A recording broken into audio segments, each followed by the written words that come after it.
Mnangagwa's son accused of grabbing public road in Harare. The 10th of September 2025, by Change Radio reporter.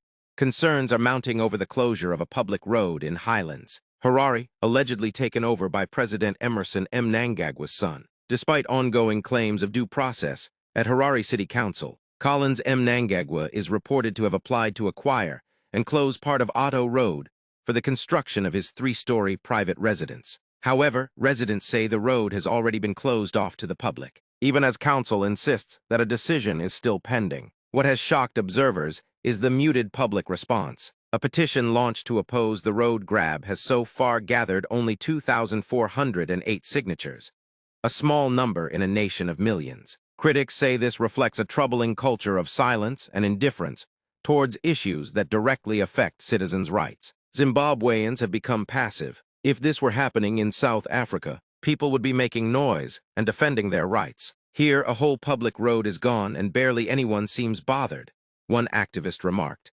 Analysts warn that such indifference emboldens ZANU-PF to continue consolidating power and resources without fear of public resistance.